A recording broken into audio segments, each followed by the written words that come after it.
Hello and welcome back to my channel. तो इस video में हम लोग देखने वाले हैं Nifty 50, bank Nifty, small cap, mid cap को लेकर के। और आज देखोगे तो निफ्टी 50 में एक अच्छी खासी गिरावट तो थी, लेकिन ये गिरावट क्यों आई? तो देखिए, दो न्यूज काफी इंपॉर्टेंट है वो निकल करके आ रही हैं, जिसका भारत की इकोनॉमी पर डायरेक्ट इम्पैक्ट देखने को मिलेगा। नीचे जाओगे तो इतना ज्यादा कुछ न्यूज वगैरह नहीं है, सिर्फ यही देखने को मिल रहा है कि फाइनेंशियल स्लिप कर गए। लेकिन ये क्यों हुआ? तो देखिए, दो न्यूज़ें हैं। न्यूज पहली देखोगे तो इसमें देखने को मिल रहा है क्या?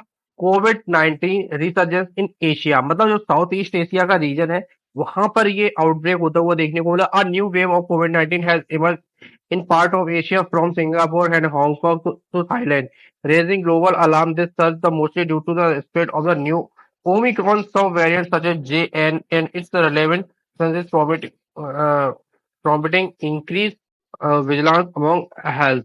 The infections in Singapore increased over 14,000 in early May 2025, up from 11,100 cases in the last week. तो लास्ट वीक में थे और इस वीक निकले हैं 14,000। तो ये सारी चीजें काफी कंसर्न का इशू बन गई। ये न्यूज आई सामने और उसके बाद में एक न्यूज फोड़ी है डोनाल्ड ट्रंप ने। इसका मार्केट पे मुझे नहीं लगता अभी बड़ा इम्पैक्ट आएगा। देखिए, Donald Trump one big beautiful bill act ला रही है। How remittance tax plan to might deliver a big economic blow to US. देखिए, यूएस की इकोनॉमी के लिए तो अच्छा है, और इसका डायरेक्ट इम्पैक्ट भी देखोगे तो यूएस के लोगों पर नहीं पड़ना है। किस पे इम्पैक्ट पड़ेगा? जो वहां के नॉन सिटीजन है, जो वहां के फॉरेन नेशनल्स, उन पर इम्पैक्ट देखने को मिलेगा। The target non citizen and foreign nationals, it could impact countries like El Salvador, Hong Kong, और सबसे बड़ा इम्पैक्ट पड़ेगा इंडिया पर। क्यों? क्योंकि इंडिया का जो रेमिटेंस है वो लगभग लगभग 129 बिलियन के आसपास देखने को मिलता है, $129 के आसपास। तो अब भारत में अगर अमेरिका से देखोगे तो $30 बिलियन के आसपास आता है, तो अमेरिका एक बहुत बड़ा।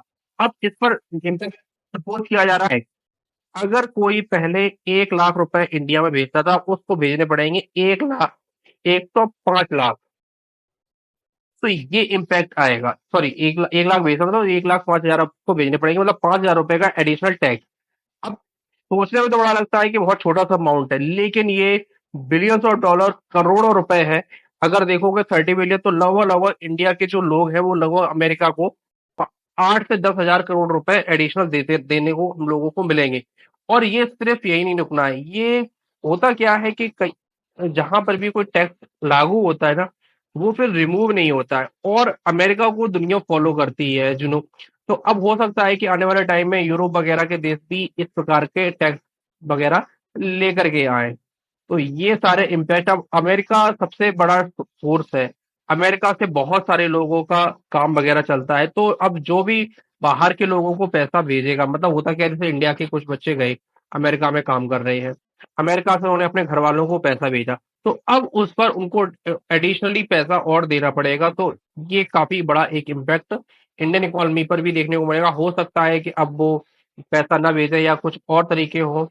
तो इसका इम्पैक्ट क्या पर देखने को मिलेगा? भारत में इस प्रकार का जो पैसा आ रहा है वो कम देखने को मिलेगा, और इस प्रकार का ज्यादातर जो पैसा लगता है वो लगता है रियल एस्टेट में। जैसे अमेरिका में किसी ने पैसा अच्छा खासा कमाया, उसने इंडिया को पैसा भेजा है, इंडिया में उसने अपना घर खरीद लिया, प्रॉपर्टी में निवेश कर लिया। तो हो सकता है अब कुछ बड़े चेंजेस वगैरह देखने को मिले आने वाले टाइम में। तो ये अभी तो के लिए फिलहाल एक न्यूज थी। तो इस न्यूज का भी इम्पैक्ट आज के दिन देखने को मिला होगा। हालांकि इंडिया के लिए एक बुरी खबर है। इवन इंडिया पूरी दुनिया में सबसे ज्यादा रेमिटेंस कलेक्ट करने वाला, और इंडिया का जो फॉरेन रिजर्व है उसमें एक बहुत बड़ा हिस्सा इस चीज का भी हम लोगों को देखने को मिलता है। तो ये दो न्यूज़ें थी जिसका इम्पैक्ट आज हम लोगों को देखने को मिला। लेकिन इम्पैक्ट की दूसरी चीज तरफ एक चीज भी है कि अच्छी खासी एक रैली हम लोगों को देखने को मिली थी। अगर देखा जाए तो 7 अप्रैल से निफ्टी चल रहा था 21,000, वन वे ट्रैक पर ये भागा है, और सीधे 3,000 पॉइंट की रैली देखने को मिली है पिछले एक महीने में। तो थोड़ा सा पॉज तो लेना बनता था, तो इस प्रकार का पॉज भी देखने को मिल रहा है। एक फ्लैग बनता हुआ देखने को मिल रहा है। तो अब अगर हम लोग सपोर्ट की बात करें, तो यहाँ पे एक इस प्रकार की अगर हम लोग ट्रेंड लाइन डालते हैं, तो नेक्स्ट जो सपोर्ट है, तो हम लोगों ने पिछले वीडियो में भी कवर किया था। तो नेक्स्ट जो सपोर्ट देखने को मिलेगा, देखिए आईबी बनी हुई है।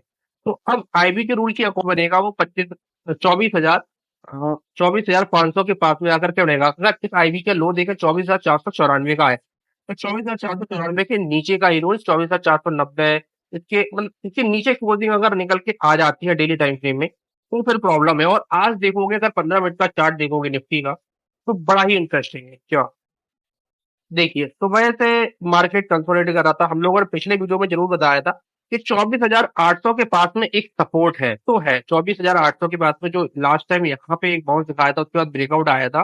तो बिल्कुल थोड़ा सा ऊपर करते हैं इसको हॉरिजॉन्टल लाइन पे। किया, और इसको भी थोड़ा सा ऊपर करते हैं, बिल्कुल। तो यहाँ पे देखोगे 1 2 3 4 लगभग 1 घंटे तक कंसोलिडेट किया मार्केट नियर सपोर्ट जोन, और उसके बाद जैसे ही ब्रेक हुआ दर दर दर करके लगभग 100 पॉइंट यहाँ पर देखने को मिले। अब क्या हो सकता है? तो देखिए, हो सकता है कि मॉर्निंग में हमें एक छोटा सा और जो मार्केट को वापस से 24,850 के आसपास के लेवल तक लेकर के जाए, उसके बाद में फर्दर फॉल देखने को मिल सकता है, और जो कि 24,500 तक मार्केट को ले जाए आने वाले वीक एंड तक। हो सकता है कि ये भी हम लोगों को टारगेट अचीव होता हुआ देखने को मिले, क्योंकि एक बिग कैंडल बनी हुई है जिसका सपोर्ट 24,500 के नियर है। तो ऐसी पॉसिबिलिटीज है। तो मॉर्निंग में अगर कोई स्पाइक आए, तो वो एक बेचने की अपॉर्चुनिटी के रूप में उसको अभी देखना चाहिए। और 24,500 पे एक अच्छा खासा सपोर्ट है, थोड़ा सा माइंड में रखने की जरूरत है। और आप लोग क्लियर कट देख सकते हैं, अगर इसके नीचे क्लोजिंग आती है, तो डेफिनेटली फिर एक अच्छा खासा एक स्ट्रॉन्ग जोन बनेगा, फ्लो बनेगा 24,700। हालांकि 800 के पास में भी एक हम लोगों को 24,200 के पास भी एक सपोर्ट जोन जरूर देखने को मिलेगा, लेकिन वो उतना स्ट्रॉन्ग नहीं है। जो स्ट्रॉन्ग सपोर्ट जोन देखने को मिलेगा, वो मिलेगा 23,800 के आसपास। तो एक अच्छा खासा एक हम लोगों को एक लगभग हम यहाँ पे 1,500 पॉइंट के आसपास देख सकते हैं। तो एक अपॉर्चुनिटी के रूप में इसको देखा जाना चाहिए। और नीचे अगर डिप आती है, तो डिप एक डेफिनेटली एक अपॉर्चुनिटी लेकर के आएगी। तो ये थे निफ्टी को लेकर के। कोई डाउट वगैरह है तो जरूर लिखिएगा। अब देख लेते हैं बैंक निफ्टी को। आज बैंक निफ्टी में की भी अच्छी खासी धुलाई हो गई, और बैंक निफ्टी भी देखोगे तो 543 पॉइंट टूट गया। अब जैसा कि लास्ट वीडियो में था, एज एक्सपेक्टेड था कि हो सकता है कि ये लाइन हम लोगों को जल्दी टच होती हुई, मार्केट का मूड अभी फिलहाल डाउन साइड का। और देखिए, यहाँ पर भी इनसाइड बार बना हुआ है।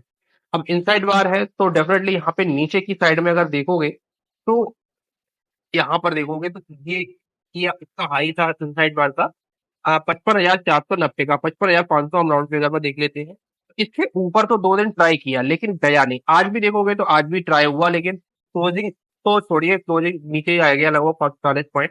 तो यहाँ पर अभी का जो नेक्स्ट सपोर्ट जोन देखने को मिलेगा 450 का, और दूसरा देखने को मिलेगा 53,500 का। तो अभी ये दो सपोर्ट जोन है। देखते हैं कहाँ मार्केट फंसने करता है। मुझे लगता है कि 54,500 एक अच्छा खासा सपोर्ट जोन रहने वाला है निफ्टी के लिए। क्यों? क्योंकि बैंक निफ्टी की कंपैरिजन में अगर देखा जाए, तो निफ्टी ज्यादा स्ट्रॉन्ग देखने को लग रहा है, क्योंकि नंबर्स वगैरह काफी अच्छे निफ्टी के आए थे। और यहाँ पे रैली के बाद में जो फ्लैग बना रहा है, वो काफी अच्छा लग रहा है। अगर थोड़ी बहुत डिप आती है, तो उसको एक अपॉर्चुनिटी की तरह बैंक निफ्टी में भी देखना चाहिए। तो भाई ऑलरेडी अब ब्रेक हो चुका है। अगर हम लोग निफ्टी का मिड कैप देखते हैं, तो मिड कैप में क्या चल रहा है, तो चलिए मिड कैप को भी थोड़ा सा आइडिया कर लेते हैं। तो देखिए, मिड कैप में एक रेड कैंडल बनी। कल हम लोगों ने कवर किया था कि यहाँ पे डोजी बन रही है, और डोजी बन रही है तो यहाँ पे एक अच्छी खासी गिरावट देखने को मिल सकती है। और 922 पॉइंट की आज गिरावट आई है, जो कि एक्सपेक्टेड था। अगर कहा था कि ये लेवल्स अगर ब्रेक होते हैं, और जैसे ये लेवल ब्रेक हुआ, क्लोजिंग आई। देखिए, 15 मिनट के टाइम फ्रेम पे क्लियर कट आप लोगों को देखने को भी मिलेगा कि ये देखते ही डाउन साइड आ गए थे। ऊपर चल रहे थे पहले इसके ट्रेंड लाइन के, नीचे आए, रिटेस्ट हुआ, और दर दर दर करके हम लोग नीचे दिन भर नीचे के साइड में ही जाते जाते रहे। कोई ऊपर की साइड में हम लोगों को कोई अच्छा जोन देखने को नहीं मिला। तो फर्दर हम लोगों के लिए अच्छा खासा सपोर्ट जोन हो जाएगा लगभग। अभी भी मुझे लग रहा है कि 1,000 पॉइंट की गिरावट तो यहाँ से अभी देखने को हम लोगों को बैंक निफ्टी वो मिड कैप में अभी भी हम लोगों को लग रहा है कि 1,000 पॉइंट की गिरावट।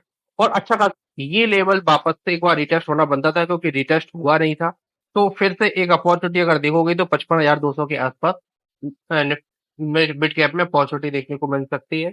वहीं अगर हम लोग स्मॉल कैप की बात करें, तो स्मॉल कैप में देखोगे, तो यहाँ पर भी एक हम लोगों ने दोनों में मिड कल हम लोगों ने कवर किया था। अब अगर आप लोगों ने वो वीडियो नहीं देखा है, तो आप लोग नीचे कमेंट बॉक्स में और आई बटन पर उसकी लिंक देखने को मिल जाएगी। आप लोग जाकर के, बहुत इंपॉर्टेंट वीडियो वो भी रहा है। भी बिल्कुल सेम पैटर्न था। सुबह के आसपास तेजी थी, फिर उसके बाद में जो गिरावट आई और एक अच्छी खासी गिरावट थी।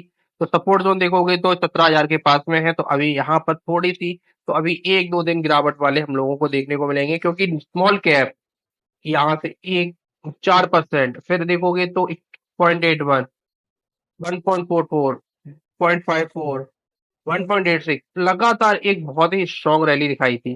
तो थोड़ा सा कंसोलिडेशन तो बनता था या डाउन ट्रेंड में तेजी दिखाई थी, और निचले लेवल को देखोगे तो 14,000 के पास में 3,000 पॉइंट की बहुत शानदार रैली दिखाई। अगर परसेंटेज वाइज देखोगे लोअर टाइम से, जहाँ पे इसने लो बनाया था 14,000 पे, तो ऑलरेडी स्मॉल कैप 26% के आसपास जंप कर गया था।